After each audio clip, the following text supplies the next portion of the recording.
Okay, so what I'm gonna try and do is throw a bowl from the sort of upper looking way, because I always say often that it's hard for you guys to see what's going on the inside. Oops, blooper reel.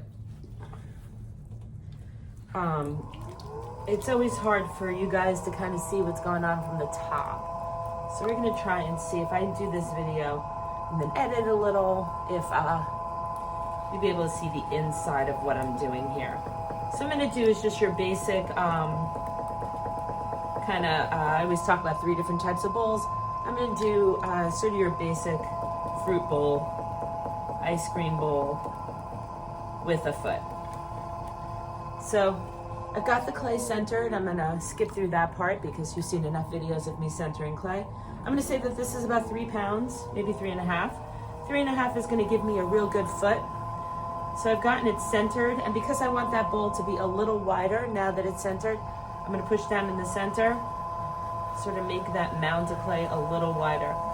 Quick note, we wanna make sure, especially with a bowl, that our top is sort of flat. So we don't wanna center it flat. We wanna make sure that when we open up, it's flat and not in sort of an anthill. Because if it's in an anthill, when we open up, the top is automatically gonna be so much thinner than the bottom, and that's just gonna set us up for struggles in the future. So I'm gonna go in with 2 thumbs and the stems, and I'm gonna push down. My fingers are getting a little dry.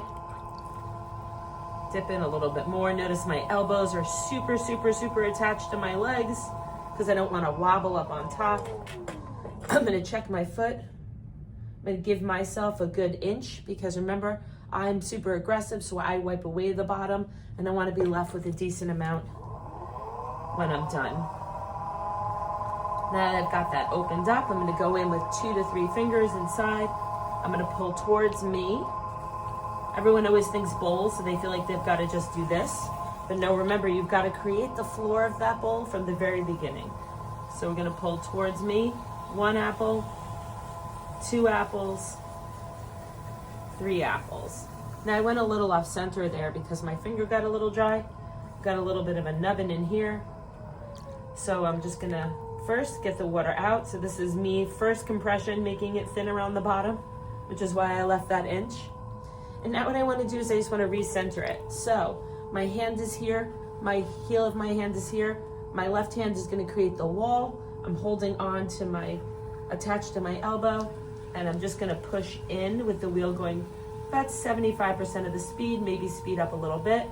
If I just push in from my left and push in from my heel and my wrist on my right hand and I just hang out, if the clay was centered to begin with, it should go back into position. Now I am doing this in selfie mode, so I'm a little backwards, just so I can see what my head's not in the way. This is my right hand, this is my left hand. Compression number 2 that's causing me to lose some girth down on the bottom there. So now I want to slow down my wheel. Remember to keep this thick. I'm going to start down on the bat. So you can see that I'm flat. My finger is pushing down on the bat. I use the side of my right hand to push that clay in. My left hand is holding its ground. My left hand is saying, no, you are 4 inches wide. If my left hand kind of whisses out and goes in here, then I'm going to lose this nice curve that I have, and I'm going to lose the width.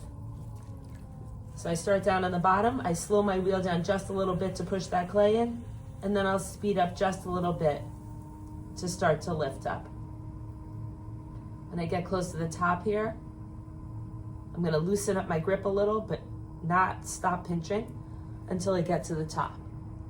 Very often I'll tell you to ignore the lip and then you completely forget it, and then that becomes too thick and it messes up the bottom there.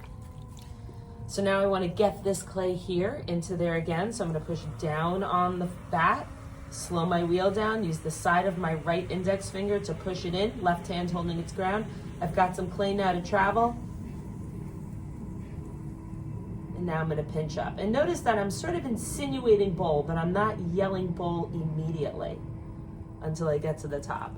So I'm not traveling out immediately because then I'm going to fight against gravity. Once this curves around, now I've got to fight with the clay being pulled down as well as the outward trajectory of the centripetal force. Compression number 3, getting rid of clay on the bottom. So really just to recap, if I check the bottom right now, I know I don't have an inch. Yep, look at that. So from all that compressing, I'm down to 3/4 of an inch. I don't want to get any thinner. So now I'm going to get in here again. Again, I've got some extra clay there. My inside hand is actually curved a little because I don't want it to be a right angle inside. So it's a little curved. I slow down a little. I push that clay underneath there. I've now got this loop right here. And I'm going to take that clay and I'm going to travel up. I'm starting to push out a little bit more on my inside hand just to say that it's a bowl. And then I'm going to loosen up at the top. Now, again, this is only 3 pounds. You're like, wow, that's not a huge bowl. Remember, that foot is going to account for probably about 4 ounces of clay. And also, because the wider you go, the more clay you need. A real good bowl, like a real substantial serving bowl, is going to be at least 5 pounds. So keep that in mind when you're trying to push clay too much. So now my walls here are about a little bit, 3/8 of an inch, probably a little bit less, maybe 1/4 of an inch thick.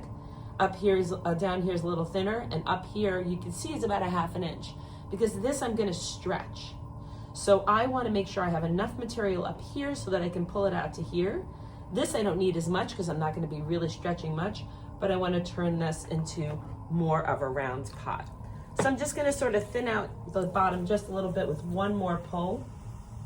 Squeeze down here, push in with my inside hand. And now here it's the desired thickness, so I'm really just faking it. I just want to complete the motion, but I'm not really pinching much. Now again, what I care about in the bowl with the bowl is the inside, right? The outside I can trim. So as long as I have a smooth transition on the inside, and I've got no, you may notice I've got no beginner bump. Sorry, I'm gonna finish my sentence. So somebody noticed in one of my videos, I use 2 hands to compress. My arms are locked in, my hands are attached. If I just do this, I don't have the same strength with this arm. So I'll lock my elbows into my body and I'll push down with my right hand, but my left hand is pushing up against it. Now, did I intentionally do this technique? No, I just figured out one day that that's what I do and why I do it, and I do it to stabilize myself. So I'm just sort of pushing down to get rid of that bump. And inevitably, when I get rid of the bump, I'm gonna get more of a bump here, but I don't care, I'm gonna trim that later.